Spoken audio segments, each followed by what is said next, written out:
महानगरपालिकेच्या शाळांमध्ये जे विद्यार्थी येतात ते सर्वसामान्य घरातले गोरगरिबाची मुलं असतात आणि आपण महानगरपालिकेच्या शाळांमध्ये सर्वांना गणवेश म्हणजे प्रत्येक शाळेमध्ये गणवेश का असतो तर सगळी मुलं एकाच स्तराची स स सर्वसमावेशक वाटावी म्हणून. आणि गणवेश मुलांना नेहमी 16 जूनला शाळा सुरू व्हायच्या पहिल्या दिवशी म्हणजे पहिल्या आठवड्यात दिला जातो.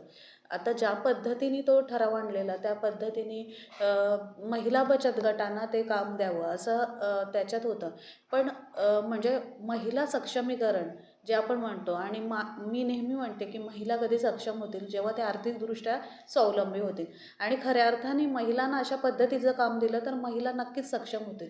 पण एखादं काम त्यांना देताना आता आपण 16 जूनचं जर म्हणजे 16 जूनपासून 20 जूनपर्यंत जर प्रत्येक शाळेमध्ये गणवेश द्यायचे सांगितलं तर ह्या महिला बचत गटांना एवढं काम शक्य होणार आहे का?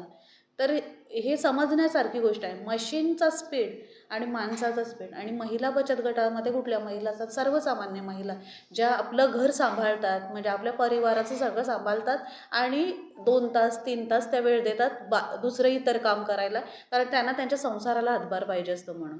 मग अशा महिलांना दिवसाला 2 ते 3 तास काम करून एवढी मोठी ऑर्डर पूर्ण करणे शक्य आहे का?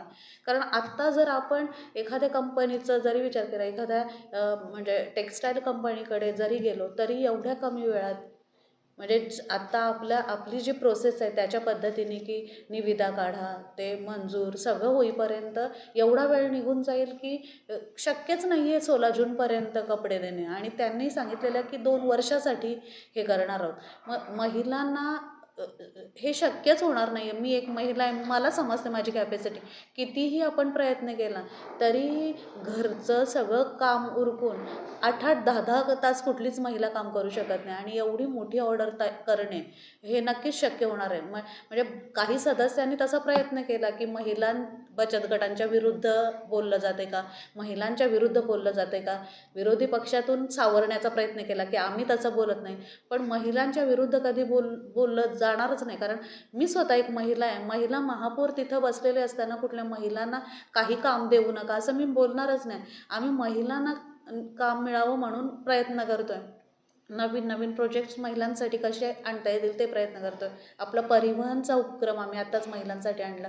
त्याचबरोबर जे CBDला आपलं टाकाऊ कपड्यांपासून वस्तू बनवण्यात तो उपक्रम आम्ही आता कुक्षेतमध्ये घेतो. आणि त्याच्यानंतर पूर्ण नवी उमेद प्रत्येक म्हणजे जिथं जिथं सक्षमीकरण केंद्र विभागनीय आहे तिथं तो घ्यायचा प्रयत्न करू.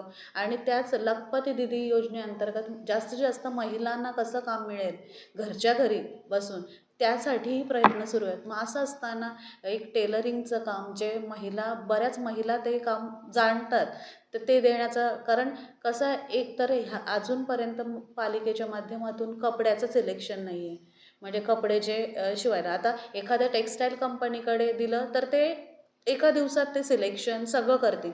पण महिलांना जर काम द्यायचं आहे, एका महिलेची किती युनिफॉर्म शिवायची कॅपॅसिटी आहे, 40 शिवणार आहे, 50 शिवणार आहे, मग तेवढं मटेरियल त्यांना पोचवायला लागेल. ह्या सगळ्या ह्या कुठल्याही गोष्टीचा काही अभ्यास नाही झालेला आहे. मग अशा वेळी महिलांवर ते द्यायचं आणि नंतर मग 16 जूनपर्यंत नाही दिलं तर त्या महिला बचत गटांना दोषी ठरवायचं का? तर अशा पद्धतीने आता हे चांगली गोष्ट आहे. मागे पण आपण जे शाळांच्या माध्यमातून पोषक आहार ते विचारलेलं की महिला बचत गट कुठले तयार आहेत का हे पोषक आहार बनवायला. तर त्यामध्ये पण महिलांचेच मंडळ काम करतात. आपण हा जो म्हणजे महिला बचत गटाच्या माध्यमातून युनिफॉर्म वगैरे त्यासाठी आपण ह्या वर्षीचा फक्त करणार आहोत प्रोसेस की आत्ता मुलांना युनिफॉर्म मिळावे म्हणून जे आधीची एक्झिस्टिंग जे मॅन्युफॅक्चरर होते त्यांच्या माध्यमातून त्याच कमी रेटने आपल्याला मिळते का त्याची माहिती घेऊन तो प्रोसेस करणार आहोत का, तर मुलांना वेळेवर युनिफॉर्म भेटावं म्हणून.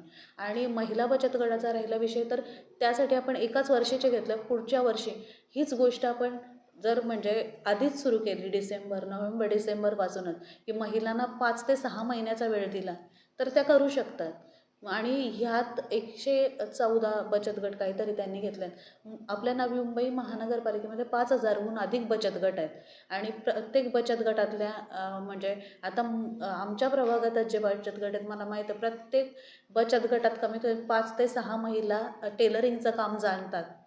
मग अशा माध्यमातून अजून जास्त बचत गटांच्या महिला पुढे येऊ शकतात आणि त्यांना पण काम देऊ शकतो आणि त्या वेळेत ते पूर्ण करू शकतात. 1 महिन्याचा अल्टिमेटम कधीच त्यांना म्हणजे पॉसिबल होणार नाही आहे आणि आपल्याला प्रायोरिटी अशी आहे की आपल्या पालिका शाळेतल्या मुलांना गणवेश वेळेवर मिळाला पाहिजे. ते शाळेत गणवेशातच जायला पाहिजे आणि 16 ते 20 जून किंवा जो पहिला आठवडा आहे त्याच्यात प्रायोरिटीने गणवेश, त्यांचे पुस्तकं, त्यांची दप्तर व ह्या सगळ्या पुरवण्याचं काम पालिकेकडून झालं पाहिजे. म्हणून आपण ह्यावेळी असा डिसिजन घेतला की ह्या वर्षी एक्झिस्टिंग मॅन्युफॅक्चरलाच विचारून ते देतात का ते आधी चौकशी आणि त्याच्यानंतर तो स्टँडिंगमध्ये विषय येऊन तत्काळ मंजुरीला देऊन मुलांना लवकरात लवकर गणवेश मिळतील असं बघण्यात येईल. नक्कीच नाही नक्कीच. आता एखाद्याला महिला बचत गटांना आपण का नाही देत कारण ते तेवढ्या वेळेत नाही करू शकत. हां, मॅन्युफॅक्चरचं त्यांना तशा पद्धतीचे निर्देश दिले जातील आधी की तुम्ही ह्या वेळेपर्यंत द्यायचे. आता त्यांची कॅपॅबिलिटी असेल तेवढ्या वेळेत द्यायची तरच ते मंजूर करतील, नाहीतर मग आपल्याला पण दुसरा पर्याय शोधावा लागेल. आता त्यांनी त्याच एक्झिस्टिंग रेटनी तयार झाले पाहिजे. आपण जो सांगतोय तो वेळ त्यांना मंजूर झाला पाहिजे. त्यासाठी तर आपण आपल्या सचिव मॅडमना प्रशासनाला तसा वेळ दिलेला आहे की आपण त्यांच्याकडून चौकशी करा. ते बोलले आत्ता 2 दिवस शक्य नाही आहे, सोमवारी त्यांना ते लेटर देतील, त्याच्यानंतर 2 दिवसात त्यांच्याकडून उत्तर येईल ते करायला तयार आहेत की नाही. जर तयार असले तर त्यांनाही टाईम बॉन्ड दिला जाईल आणि त्याच्यात त्या कॉन्ट्रॅक्टमध्ये ठरलेलंच असेल ॲग्रीमेंटमध्ये की या वेळेत नाही दिलं तर त्यांना काहीतरी पेनल्टी काही लागेलच. ते म्हणजे नियमाप्रमाणे ते होईल. आजची उद्योगनगरी न्यूजला सबस्क्राईब, बेल आयकॉनला प्रेस करा, लाईक, कमेंट आणि शेअर करा.